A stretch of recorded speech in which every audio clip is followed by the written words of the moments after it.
Au cœur du Sahel, quelque chose a basculé sans tambour ni fanfare. Deux chiffres se heurtent et déconcertent. Des décennies d'importation qui enchaînaient un budget fragile et un investissement massif pour retourner la terre et la logique.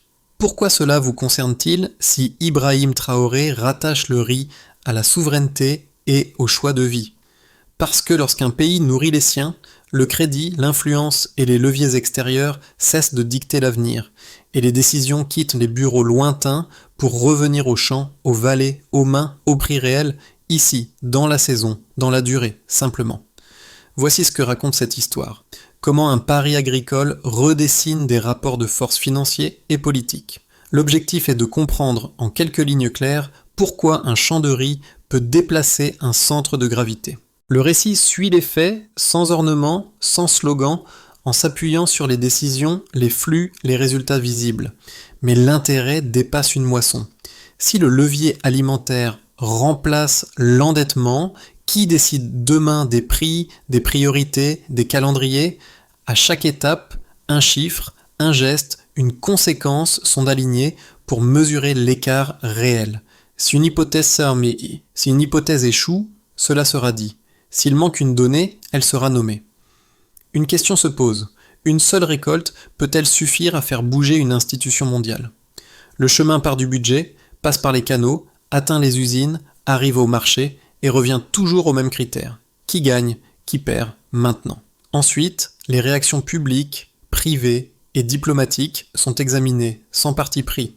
Derrière un discours sobre, une stratégie structurée se déploie en vagues successives. 2 millions de tonnes de capacité visée, 40 usines projetées et une administration qui parle d'abord logistique. Le contexte expliquait la logique. Dépendance au riz importé, budget comprimé, sécheresse qui impose des urgences coûteuses.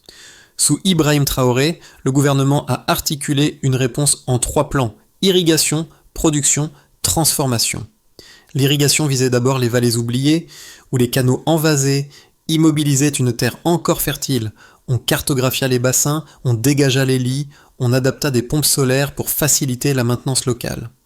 La production s'appuya sur des volontaires encadrés, des variétés adaptées et un suivi par drone réaffecté des usages de surveillance. L'objectif n'était pas le volume pour le volume, mais la constance. La transformation, maillon longtemps captif, fut internalisée par des unités disséminées afin d'éviter les goulets extérieurs.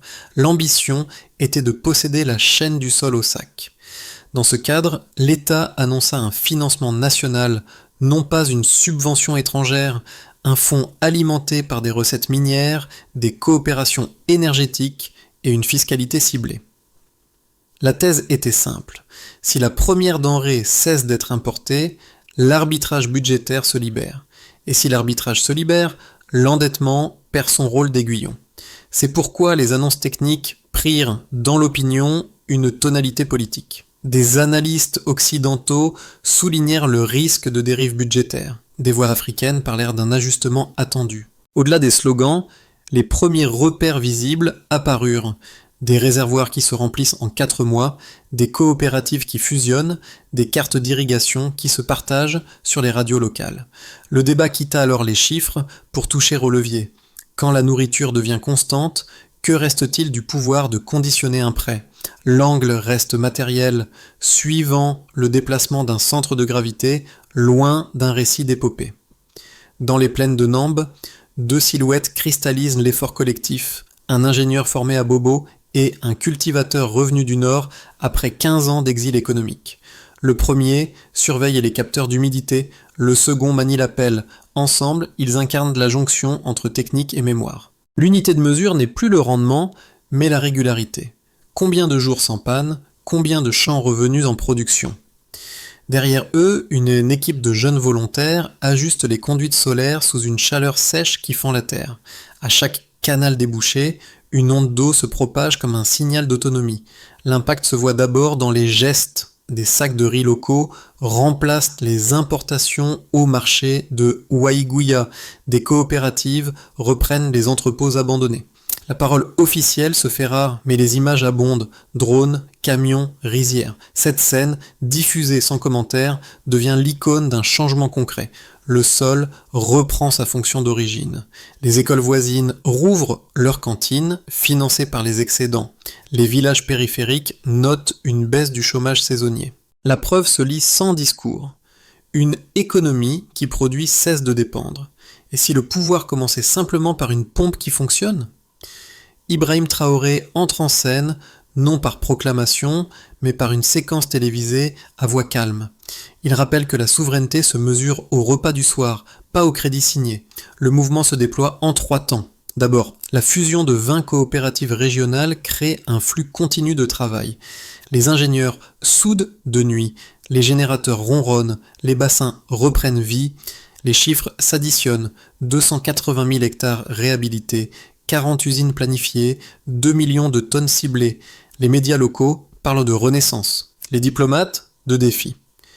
Ensuite, en juin 2025, les premières images satellites révèlent une ceinture verte traversant le pays. Le FMI, dans son rapport régional, note une activité agricole inattendue.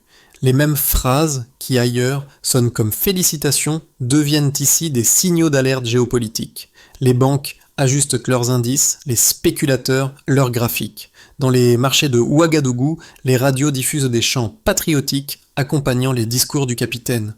Le mot-clé circule, autonomie. Enfin, à Paris, Washington et Bruxelles, des analystes évoquent une bulle budgétaire. Des articles liés au FMI filtrent, suggérant qu'une réduction de la dépendance alimentaire affaiblirait le levier financier du Sahel. Le même jour, des étudiants défilent avec des sacs de riz marqués « Notre signature ». Le ton reste pacifique, presque liturgique. Des grains dans les mains, une promesse muette. Ibrahim Traoré répond par une phrase qui s'imprime dans les esprits. « Si la liberté a un coût, nous le payerons avec notre récolte ». L'effet est immédiat. Le Mali et le Niger annoncent un corridor risicole commun. Les réseaux sociaux parlent de révolution silencieuse. En quelques semaines, les importations chutent de 30%, tandis que la fierté nationale grimpe. Les économistes voient un risque de surchauffe, mais les familles voient du riz dans les greniers. La chronologie accélère jusqu'à l'explosion médiatique du mémo interne du FMI, preuve que l'équilibre mondial peut vaciller sur une culture. Le drame n'est pas tragique, il est structurel. Le Sahel reprend place dans le jeu mondial en plantant simplement du riz. Les indicateurs parlent avant les opinions. Premier chiffre, plus 170% de production en 12 mois, selon les données agrégées du ministère burkinabé. Deuxième chiffre, 300 millions de dollars d'importations économisées chaque année. Troisième chiffre, 120 000 emplois directs créés dans la chaîne risicole. Chacun porte une conséquence mesurable. Le gain de production réduit l'exposition aux fluctuations monétaires et stabilise le budget. Les économies sur les importations rétablissent les marges fiscales et financent les services locaux. L'emploi massif régénère la cohésion sociale. L'ensemble constitue un delta de souveraineté tangible. Baseline et delta se superposent comme une courbe apprise en économie appliquée. Moins de dépendance, plus de marge. Ibrahim Traoré insiste sur ce point dans ses entretiens. Les réformes ne valent que si elles touchent le quotidien. L'analyse technique confirme la tendance, le ratio risque-produit consommé atteint 92% contre 54% un an plus tôt. Le FMI publie une note ambitieuse mais risquée, le ton d'une prudence inquiète. Les données internes d'AES montrent un effet de synergie entre Burkina, Mali et Niger. Corridor risicole, usines partagées, commerce intra-régional sans devise occidentale. Les analystes européens parlent d'une bascule structurelle comparable à la nationalisation de l'or des années 1980. Le changement de variable n'est plus financier, mais nutritionnel. La preuve la plus visible se trouve dans les marchés. Prix du riz, 25%, revenus des petits producteurs, plus 18%. Chaque pourcentage crée un effet boule de neige. En moins d'un an, la courbe des importations s'inverse et le solde commercial se redresse. La corrélation est claire. Plus le riz croît, moins les contrats externes pèsent. Baseline, delta. Le Burkina passe du statut de client à celui de fournisseur. Deux visions s'opposent et se répondent. La première, exprimée par les économistes libéraux, considère que l'autosuffisance alimentaire reste une illusion coûteuse. Sans marché ouvert, l'efficience s'effondre. La seconde, défendue par les planificateurs du gouvernement, affirme qu'une dépendance structurelle est plus ruineuse qu'une saison manquée. Pour trancher, il faut descendre dans les chiffres. Depuis 2010, le Burkina Faso a dépensé en moyenne 90 millions USD par an pour importer riz, blé et maïs. Le plan Traoré à rendement constant en économise 300 millions tout en maintenant 120 000 salaires ruraux. Le ratio emploi-coût est inédit dans la région. Les sceptiques rappellent que la météo, le crédit et la logistique forment une chaîne fragile. Un seul maillon rompu, carburant, engrais, transport, suffit à inverser la courbe. Les partisans répliquent. Le vrai risque n'est pas climatique, mais politique. En internalisant la transformation et la distribution, le pays réduit les pressions extérieures. Les banques, d'abord prudentes, reconnaissent déjà une stabilité budgétaire rare. Le débat n'oppose donc pas moderniste et traditionnaliste, mais deux définitions du mot sécurité. L'une l'associe à la prévisibilité des marchés, l'autre à la maîtrise des moyens. Entre ces pôles, Ibrahim Traoré trace une ligne médiane, moderniser sans dépendre. Dans ses allocutions, il cite volontiers les ingénieurs avant les ministres, signe d'un transfert symbolique du pouvoir vers la compétence. Les contradictions demeurent, mais les résultats, pour l'instant, valident l'hypothèse du terrain. Une conviction émerge avec force, personne ne peut nous affamer. Cette phrase, prononcée par Ibrahim Traoré, marque un tournant. Au milieu de 2025, un mémorandum du FMI fuit. Il admet qu'une production risicole régionale pourrait réduire l'effet de levier financier de Bretton Woods. L'impact dépasse la sphère agricole. C'est la première fois qu'un document officiel lie nourriture et pouvoir. La réaction du Burkina Faso est calme mais calculée. Refus poli de l'aide conditionnelle européenne, renforcement du corridor AES, coordination avec le Mali et le Niger. Sur les réseaux, le mot-clé « deuxième indépendance » remplace « crise ».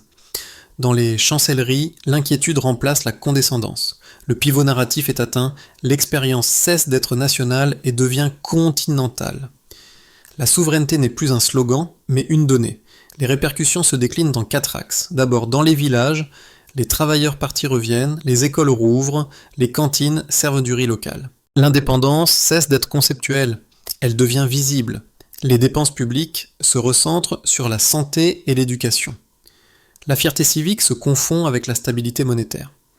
Ensuite, à Paris, Montréal, Abidjan, les médias communautaires rediffusent les images des rizières. Les étudiants africains débattent de la mémoire alimentaire.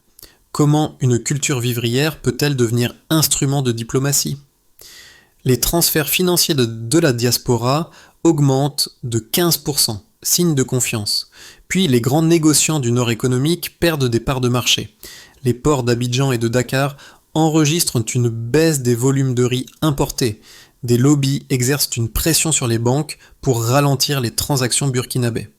En réponse, le ministère du Commerce instaure un système de troc au sein de l'alliance AES. Riz contre coton contre uranium. L'effet symbolique est immense. Une économie sans dollars. Enfin, les marchés locaux deviennent des pôles de récit. Affiches, slogans, chants. Les journalistes étrangers notent un contraste saisissant. Aucune militarisation, mais une discipline civile. Ibrahim Traoré apparaît rarement, mais chaque mention de son nom agit comme un rappel de cohérence. La politique se réapprend dans les gestes du quotidien. Planter, transporter, vendre. Au total, l'équilibre macro change de nature. Le Burkina Faso, autrefois débiteur chronique, affiche désormais un surplus agricole et psychologique. La production dépasse les besoins intérieurs de 12%. L'excédent sert de tampon régional. Ce glissement n'est pas seulement quantitatif, il redéfinit la valeur même de la dignité nationale. 3 trajectoires s'esquissent pour les 12 prochains mois. Dans le premier scénario, le Burkina Faso stabilise la production autour de 2 millions de tonnes et consolide ses réseaux internes. Les prix se maintiennent, les exportations limitées assurent un revenu régulier. Le FMI ajuste sa position. Il soutient les réformes compatibles avec la transparence. Dans ce cadre, le pays reste souverain sans s'isoler. Dans le deuxième scénario, les corridors AES fonctionnent à plein régime. Les pays voisins rejoignent la chaîne de transformation. L'effet domino redéfinit le commerce régional. Moins d'aide, plus d'échanges horizontaux. Ibrahim Traoré devient une figure panafricaine de l'autonomie productive. Les universités du continent l'étudient comme un cas Burkina. La croissance issue du sol, pas de la dette. Dans le troisième scénario, une mauvaise saison ou un embargo discret fait chuter les volumes. Les infrastructures encore fragiles se dégradent, les tensions sociales montent. L'État doit choisir, maintenir les subventions ou préserver les réserves. Le risque n'est pas la faillite, mais la fatigue. Une réussite trop rapide peut essouffler la logistique. Entre ces scénarios s'étend une zone réaliste, la consolidation prudente. Les indicateurs, pour l'instant, plaident pour un atterrissage stable. La clé réside dans la gestion collective, coopérative, stockage, maintenance. Si ces piliers tiennent, la souveraineté ne sera pas un accident historique, mais un équilibre durable.